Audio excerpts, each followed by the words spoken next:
അങ്ങനെ ജോക്കിയുടെ പിന്നാലെ പോകുന്ന സംഘാണെങ്കിൽ അല്ല ഈ കാശില്ലെങ്കിൽ പിന്നെ VIP റൂം എന്തിനാ എടുത്തതെന്ന് ചോദിക്കുമ്പോൾ അത് ഞാനൊന്നും അല്ല എടുത്തത്, ആ ഹോസ്പിറ്റലിൽ ഒരാൾ എനിക്ക് പരിചയമുണ്ട് അങ്ങനെ ചെയ്തതാന്ന് പറയുമ്പോൾ ആരെയാ തനിക്ക് പരിചയമെന്ന് ചോദിക്കുന്ന സംഘിനോട് അതെന്തായാലും തന്നേക്കാ റാങ്ക് കൂടുതലുള്ള ഒരാളെയാണ് അവിടുത്തെ ഡയറക്ടറായ കിജൂനെയാണെന്ന് പറയുമ്പോൾ ഇവന് ശരിക്കും അത്ഭുതമാണ് വരുന്നത്. കിജൂനായിട്ട് എന്താ റിലേഷൻഷിപ്പ് എന്ന് ചോദിക്കുമ്പോൾ പല റിലേഷൻഷിപ്പ് ഉണ്ടാകും, അത് തന്നോട് പറയണമെന്നുണ്ടോ എന്ന് പറയുന്ന ജൂക്കിയോട് അവൻ ഇതുപോലത്തെ ഹാർഷായിട്ടൊന്നും സംസാരിക്കുന്ന പെൺകുട്ടികളെ ഇഷ്ടമല്ല.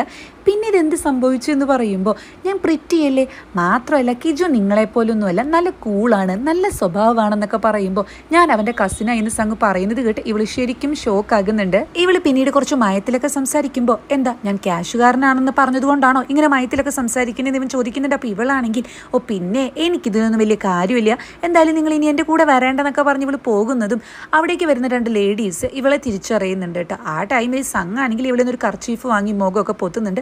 ആളുകൾ എന്നിൻ്റെ കൂടെ നടന്ന എന്നെ കൂടി തിരിച്ചറിയുമെന്ന് പറഞ്ഞു. പിന്നീട് ബസ് സ്റ്റോപ്പിൽ ഇവർ രണ്ടുപേരും ബസ് കാത്തു നിൽക്കുന്നതും ബസ് വരുന്ന ടൈമിൽ ഇവള് ബാഗിലായിരിക്കും ഈ ബസ്സിന്റെ കാർഡ് ഇട്ടിട്ടുണ്ടായിരിക്കുക. അപ്പോൾ ഇവള് ജസ്റ്റ് സൈഡ് കാണിച്ച് അത് സ്വൈപ്പ് ചെയ്യുന്നതും എന്നാൽ കാർഡ് ഉണ്ടെന്ന് മനസ്സിലാവാത്ത സംഘാണെങ്കിൽ ഇവന്റെ സൈഡാണ് സ്കാൻ മെഷീനിൽ കാണിച്ചു കൊടുക്കുന്നത് കേട്ടോ. അങ്ങനെ കാണിച്ചാലുണ്ടോ കാശ് കയറുന്നു. അപ്പോൾ ഡ്രൈവർ ആണെങ്കിൽ താൻ എന്താ കാണിക്കുന്നത്, പൈസ ഇല്ലെങ്കിൽ ഇറങ്ങുന്നൊക്കെ പറയുമ്പോൾ ഇവൻ ജോക്കി ഇങ്ങനെ നോക്കുന്നുണ്ട് കേട്ടോ. ജോക്കിയാണെങ്കിൽ ചന്തയിൽ വെച്ച് കണ്ട പരിചയം പോലും കാണിക്കുന്നില്ല. വീണ്ടും ഇവൻ ഇതെന്താ സംഭവം എന്നറിയാതെ ഇവന്റെ സൈഡും ബാക്കൊക്കെ ആ സ്കാൻ മെഷീനിൽ കാണിച്ചു കൊടുക്കുന്നുണ്ട്. അതിനുശേഷം ജൂക്കിയെ ആംഗ്യമൊക്കെ കാണിക്കുന്നുണ്ട്. അപ്പോൾ അവിടെയുള്ളൊരു യാത്രക്കാരിയാണെങ്കിൽ എന്താ ജൂക്കി ഈ കാണിക്കുന്നത്, ബോയ് ഫ്രണ്ട് ആയിട്ട് തല്ലുകൂടിയോ എന്ന് പറയുമ്പോൾ അവിടെയുള്ള ബസ്സിലത്തെ ആൾക്കാരൊക്കെ ഒന്ന് ഷോക്കാകുന്നുണ്ട് കേട്ടോ. ഇത് ഇവരുടെ പുതിയ ബോയ് ഫ്രണ്ട് ആണെന്നൊക്കെ അവരടക്കം പറയുന്നതും സംഘാണെങ്കിൽ ഇതിന്റെ ഗേൾ ഫ്രണ്ട് ഒന്നും അല്ലെന്ന് അവിടെ പറയുന്നുണ്ട്. അപ്പോൾ ഇവളാണെങ്കിലും അതിൽ കയറി പിടിക്കുന്നുണ്ട് കേട്ടോ. അയ്യോ ചേട്ടാ ഹണി എന്നൊക്കെ വിളിച്ചിട്ടാണ് വരുന്നത്. അത് ഇവനെ അങ്ങ് തീരെ ഇഷ്ടപ്പെടുന്നൊന്നുമില്ല. ഇവനാണെങ്കിൽ ഇവൾക്ക് എന്താ ഭ്രാന്തുണ്ടോ എന്നവിടെ പറയുന്നുണ്ട്. പിന്നീട് സംഘാണെങ്കിൽ നീ എന്തിനാ എന്നെ ഹണി എന്ന് വിളിച്ചത്, ഞാൻ നിന്റെ ഹണിയൊന്നും അല്ല എന്ന് പറയുമ്പോൾ ഇവൾ അതൊന്നും മൈൻഡ് ചെയ്യാതെ ബായ് എന്ന് പറഞ്ഞ് അവിടെ നിന്ന് പോകാനാണ് ശ്രമിക്കുന്നത്.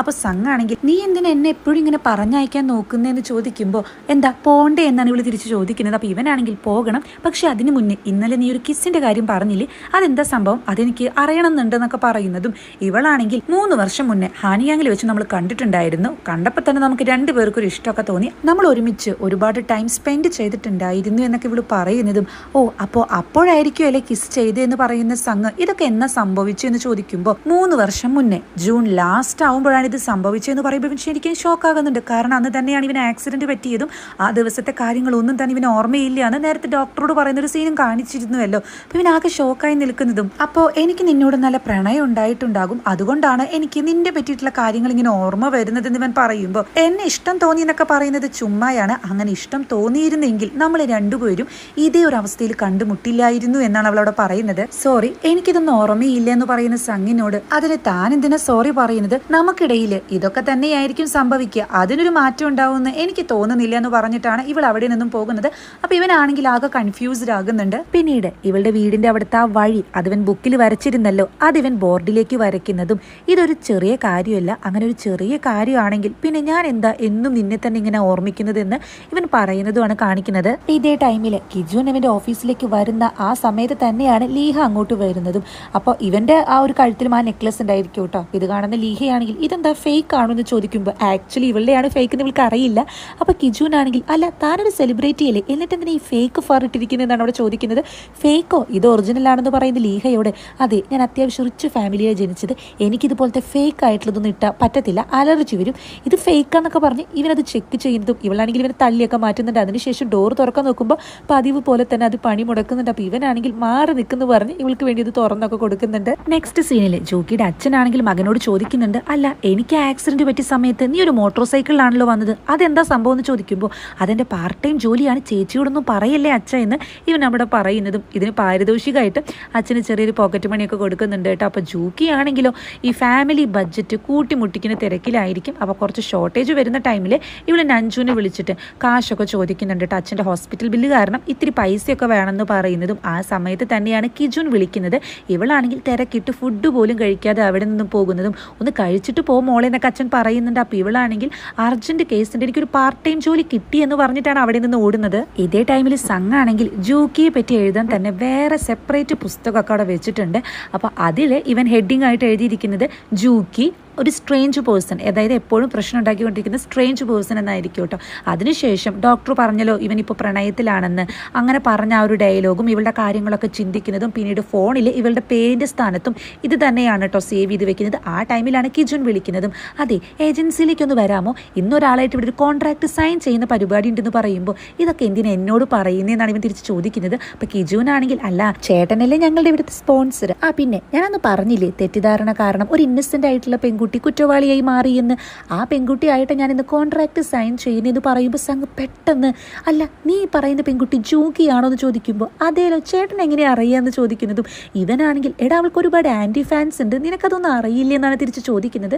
അപ്പോൾ കിജുനാണെങ്കിൽ അതൊന്നും കുഴപ്പമില്ല എന്ന് പറയുന്നതും സംഘാണെങ്കിൽ ഇങ്ങനെ ഒരു കാര്യം നടക്കുമ്പോൾ നീ നേരിട്ട് എന്നോട് റിപ്പോർട്ട് ചെയ്യേണ്ടെന്നൊക്കെ പറയുന്നുണ്ട്. കിജുവിനുണ്ട് ഇതൊക്കെ കേൾക്കുന്നു, അവൻ ഫോൺ കട്ട് ചെയ്യാണ്. അങ്ങനെ പിന്നീട് കിജുവിൻ്റെ ഓഫീസിൻ്റെ അവിടെ എത്തുന്ന ജൂക്കിക്കാണെങ്കിൽ ആ പരിസരമൊക്കെ കാണുമ്പോൾ എന്തോ ഒരു ഡൗട്ട് അടിക്കുന്നുണ്ട് കേട്ടോ. അതായത് വീണ്ടും ഒരു എന്റർടൈൻമെന്റ് ഫീൽഡിലേക്ക് ഇവളില്ലാന്ന് മുന്നേ തന്നെ നഞ്ചുനോട് പറഞ്ഞൊരു സീൻ കാണിച്ചിരുന്നു. ഇതേ ടൈമിൽ കിജുവിനോട് ഡയറക്ടർ ആണെങ്കിൽ ഏത് സ്റ്റാറാ ഇങ്ങോട്ട് വരുന്നതെന്ന് ചോദിക്കുന്നതും ഇപ്പോഴത്തെ സ്റ്റാർ ലീഹയല്ലേ, ലീഹയാണ് ഇങ്ങോട്ട് വരുന്നത് എന്നാ പൊളിച്ചു എന്ന് പറയുമ്പോൾ ലീഹയൊക്കെ വലിയ സ്റ്റാർ ആണെന്ന് കിജുൻ പറയുന്നത് കേട്ട് അതാരാ, ഗ്ലോബലിലുള്ള വല്ല സ്റ്റാറും ആയിരിക്കുമല്ലോ എന്ന് ഡയറക്ടർ അവിടെ ചോദിക്കുന്നുണ്ട്. ആ ടൈമിലാണ് പിന്നെ നിങ്ങളുടെ സ്റ്റാർ ഇത് ഇവിടെ എത്തിയെന്ന് പറയുന്നതും അവിടെ ജൂക്കിയെ കാണുന്ന ടൈമിൽ ഡയറക്ടറുടെ കിളി പോകുന്നുണ്ട്. എന്നാൽ കിജുൻ നല്ല ഹാപ്പി ആയിരിക്കും. ഡയറക്ടർ ആണെങ്കിൽ ഇവൻ എന്താ പൊട്ടനാണോ, വേറെ ആരും കിട്ടിയില്ലേ, നന്നായിട്ടുണ്ടെന്ന് പതുക്കെ പറയുന്നതും ഇതിൽ നന്നായിട്ടുണ്ടെന്ന് മാത്രമേ കിജുൻ കേൾക്കുന്നുള്ളൂ. എൻ്റെ സെലക്ഷൻ അടിപൊളിയായിട്ടുണ്ടല്ലേ എന്നാണ് അപ്പോൾ ഇവൻ ഡയറക്ടറോട് ചോദിക്കുന്നത്. ഇതേ ടൈമിൽ അങ്ങോട്ട് സ്പീഡിൽ വരുന്ന സംഗിനെയും കാണിക്കുന്നുണ്ട്. അപ്പോൾ ഈ സിഇഒ ആണെങ്കിൽ കുറേ കാലമായാലും ജൂക്കി കണ്ടിട്ട് അല്ല എന്താ ഇങ്ങോട്ട് വന്നേന്ന് ചോദിക്കുമ്പോൾ ജൂക്കി ആണെങ്കിൽ അല്ല കിജുൻ പറഞ്ഞു ഇവിടെ ഒരു പാർട്ട് ടൈം ജോലിയുണ്ടെന്ന്, അത് അന്വേഷിച്ചു വന്നതാന്ന് പറയുമ്പോൾ പാർട്ട് ടൈം ജോലിയല്ലേ എന്ന് പറഞ്ഞിട്ട് സിഇഒ ഈ ചിരിച്ചുകൊണ്ട് കരയാന്ന് പറയില്ലേ, ആ ഒരു സ്റ്റേജിലായിരിക്കും.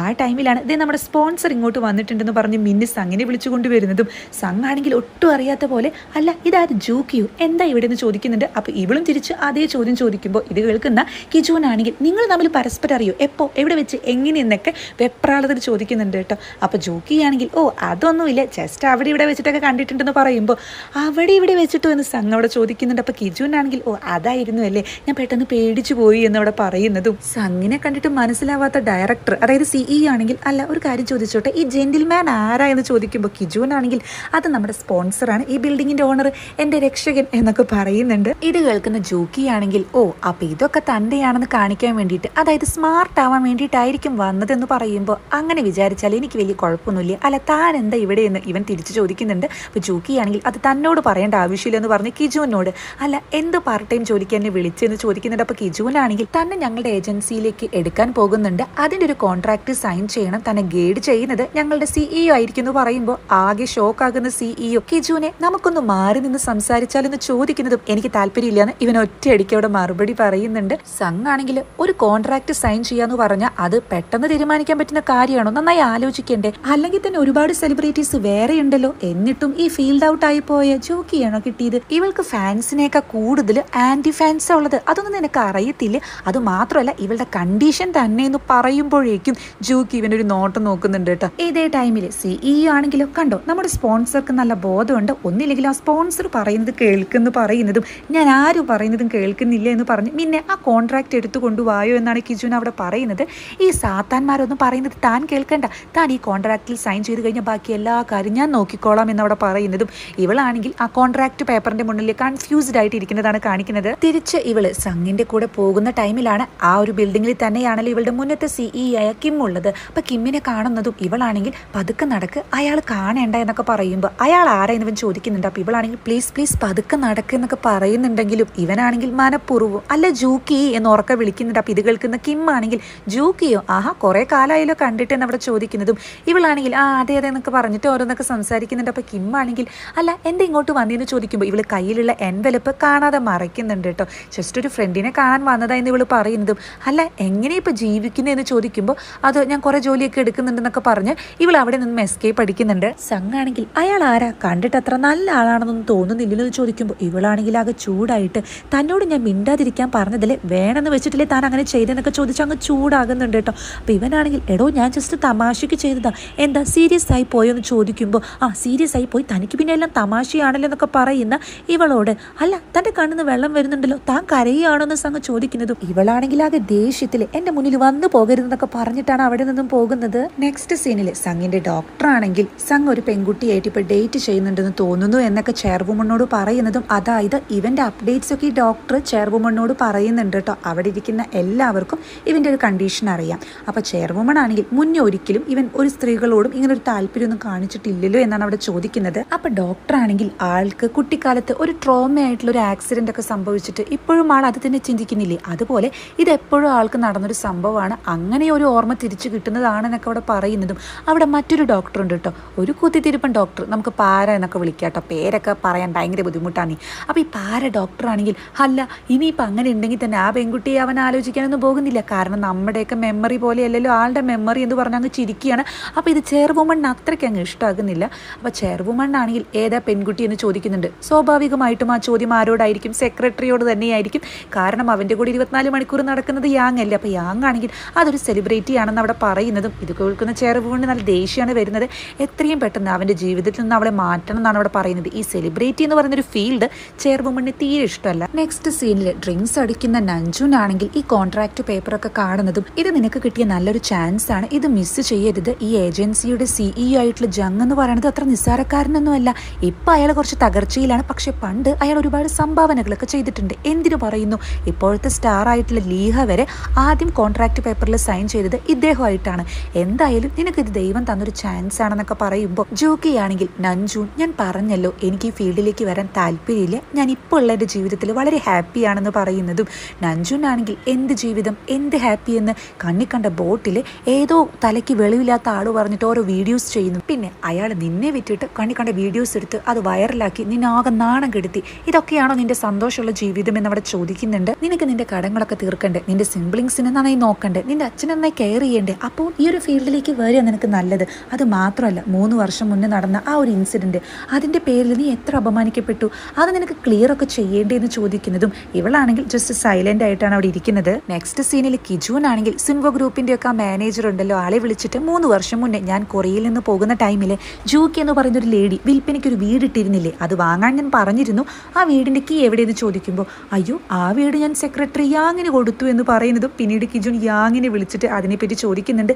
ഓ ആ വീടല്ലേ എന്ന് നമ്മുടെ യാങ് പറയുമ്പോൾ അതെ എനിക്കിതൊന്ന് കാണാൻ പറ്റുമോ എന്ന് ചോദിക്കുന്ന കിജൂനോട് അയ്യോ അത് കാണാൻ പറ്റത്തില്ല, അവിടെ ഇപ്പോൾ വേറൊരാൾ താമസിക്കുന്നുണ്ടെന്ന് യാങ് പറയുന്നതും കിജൂന് ദേഷ്യം വരുന്നുണ്ട്. മറ്റാരും അല്ലല്ലോ അത്, സംഗ് ആയിരിക്കും. അങ്ങനെയാണ് സംഗ് ആ വീട്ടിൽ എത്തിപ്പെടുന്നത് കേട്ടോ. ഇതേ ടൈമിൽ സംഗിനെ കാണിക്കുന്നുണ്ട്. സംഗ് ആണെങ്കിൽ ഇന്ന് ഇവളായിട്ട് നടന്ന കാര്യങ്ങളൊക്കെ ആലോചിച്ച് മറ്റുള്ളവരെ അസ്വസ്ഥരാക്കാൻ ഇവള് മിടുക്കിയാണെന്നൊക്കെ പറഞ്ഞ് എന്ത് കുന്തെങ്കിലും ആവട്ടെ എന്ന് പറഞ്ഞ് ഇവളെ ഫോൺ വിളിക്കുന്നുണ്ട്. അപ്പോൾ ആദ്യം കോൾ കട്ട് ചെയ്യുന്നുണ്ട്, പിന്നീട് കോൾ എടുക്കുന്നുണ്ടെങ്കിലും എവിടെ അവർ ഫിറ്റ് ആയതുകൊണ്ട് തന്നെ ഒരു റെസ്പോൺസും ഉണ്ടായിരിക്കില്ല. ഇതേ ടൈമിൽ തന്നെ ഫിറ്റ് ആയിട്ട് ഇവർ രണ്ടുപേരും റോട്ടിൽ പാട്ട് പാടുന്നതാണ് കാണിക്കുന്നത്. ജൂക്കിയുടെ വീട്ടിലാണെങ്കിൽ ഇവർ പുറത്തു നിന്ന് ഫുഡൊക്കെ പ്രിപ്പയർ ചെയ്യുന്നതും, ബ്രദർ ആണെങ്കിൽ ചേച്ചിയല്ല പാടുന്നത്, ഇന്ന് എന്തോ കാര്യമായിട്ട് സംഭവിച്ചിട്ടുണ്ടെന്ന് പറയുമ്പോൾ അനീത്തിയാണെങ്കിൽ എന്തോ ഒരു സങ്കടം ഉണ്ടായിട്ടുണ്ടെന്ന് അവിടെ പറയുന്ന ടൈമിലാണ് ഇവർ രണ്ടുപേരും വീട്ടിലേക്ക് എത്തുന്നതും. ഇതെന്നാ നിങ്ങൾ പുറത്തിരുന്ന് ഫുഡ് ഉണ്ടാക്കുന്നതെന്ന് ചോദിക്കുന്ന ചേച്ചിയോട് ബൾബൊക്കെ പോയിരിക്കുകയെന്ന് അനിയൻ പറയുന്നതും, അങ്ങനെയെങ്കിൽ ബൾബൊക്കെ ഇപ്പം റെഡി ആക്കണം എന്ന് ഇവൾ പറയുന്നുണ്ട്. ഇവൾ നല്ല ഫിറ്റ് ആയതുകൊണ്ട് തന്നെ അയ്യോ അതൊന്നും ഇപ്പോൾ വേണ്ട ചേച്ചി എന്ന് അനിയൻ പറയുന്നുണ്ട്. ആ ടൈമിൽ നഞ്ജുനാണെങ്കിൽ